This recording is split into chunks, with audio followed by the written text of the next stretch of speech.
할렐루야! 주의 이름으로 문안드립니다. 오늘은 천국의 주인이라는 제목으로 함께 하나님 말씀 나누도록 하겠습니다. 마태복음 19장 1절에서 15절까지의 말씀입니다. 예수께서 이 말씀을 마치시고 갈릴리를 떠나 요단강 건너 유대 지경에 이르시니 큰 무리가 따르거늘 예수께서 거기서 그들의 병을 고치시더라. 바리새인들이 예수께 나와 그를 시험하여 이르되 사람이 어떤 이유가 있으면 그 아내를 버리는 것이 옳으니이까? 예수께서 대답하여 이르시되 사람을 지으시니가 본래 그들을 남자와 여자로 지으시고 말씀하시기를 그러므로 사람이 그 부모를 떠나서 아내에게 합하여 그 둘이 한 몸이 될지니라 하신 것을 읽지 못하였느냐. 그런즉 이제 둘이 아니요 한 몸이니 그러므로 하나님이 짝지어 주신 것을 사람이 나누지 못할지니라 하시니 여짜오되 그러면 어찌하여 모세는 이혼 증서를 주어서 버리라 명하였나이까? 예수께서 이르시되 모세가 너희 마음의 완악함 때문에 아내 버림을 허락하였거니와 본래는 그렇지 아니하니라.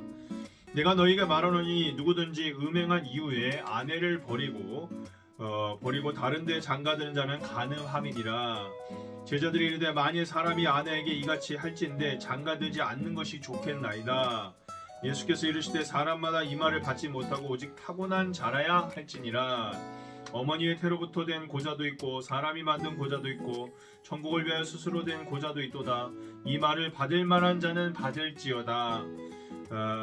그때 예수 사람들이 예수에게 안수하고 기도해 주심을 바라고 어린아이들을 데리고 오매 제자들이 꾸짖거늘 예수께서 이르시되 어린아이를 용납하고 내게 오는 것을 금하지 말라. 천국이 이런 사람의 것이니라 하시고 그들에게 안수하시고 거기를 떠나시니라. 아멘.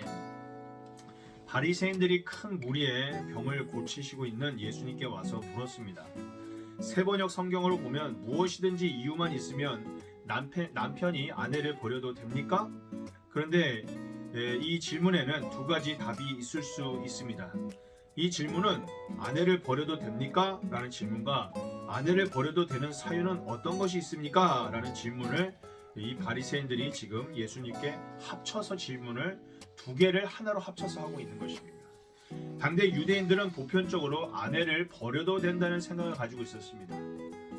그런데 아내를 버릴 수 있는 사유가 무엇인가에 대해서는 의견이 분분했습니다. 당대 두 유대 율법 학자들이 논쟁했는데 샴마이 학파는 간음 외에는 이혼할 수 없다는 주장을 하였고 힐렐 학파는 간음은 물론이요 아내가 밥을 태우거나 심지어 못생긴 경우에도 이혼을 할 수 있다고 주장했습니다. 예수님께서는 이러한 상황 속에서 율법의 근본이 무엇인지를 정면으로 물음으로써 문제를 풀어가셨습니다. 율법의 핵심은 사랑입니다. 하나님을 사랑하고 이웃을 사랑하는 것입니다. 하나님께서 사랑의 공동체로 묶어주신 가정을 사랑하고 상호 존중을 바탕으로 남편과 아내가 서로 사랑하는 것이 율법의 정신이었습니다. 그러나 당대에 가부장제는 아내를 남편에 종속시켰습니다. 아내를 남편의 소유물로 여기고 아내를 남편의 욕망과 권력의 도구로 전락시켰습니다. 남자들은 아내가 마음에 들지 않으면 쉽게 이혼 증서를 써버리고 내버렸습니다. 이렇게 철저히 남편에게 아내가 종속된 당시의 상황에서 이혼은 오늘날과는 완전히 다른 의미였습니다. 이혼당한 여자들은 극심한 차별과 소외 속에서 사회에서 낙오되어 고통을 겪어야 했습니다. 그런데도 남자들은 모세의 율법을 활용해서 자신들의 태도를 합리화했습니다.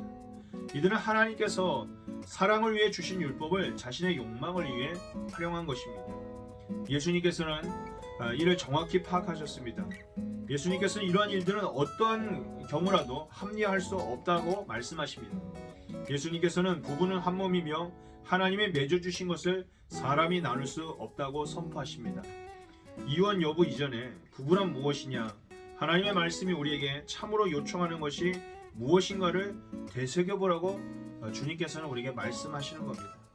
당대의 사람들은 율법을 분석하고 해석하여 자기에게 어떻게 적용할 것인지에만 관심이 있을 뿐 사랑하고 연합하고 서로를 위해 책임지는 주 안에서 그러한 어떠한 책임지는 자세에 대해서는 무관심했습니다. 그러나 바리새인들은 예수님의 말씀을 이해하지 못했습니다. 그들은 모세의 율법 신명기 24장 1절에서 5절을 들면서 법조문에서는 왜 이혼 증서를 써주라 했냐 하며 해석의 논쟁을 이어가고자 했습니다. 예수님께서는 그 이야기를 듣고 다시금 모세 율법의 정신을 되새기라며 음행 외에는 절대 아내를 버리지 말라고 못 박으십니다. 하나님의 말씀은 하나님을 만나는 통로입니다.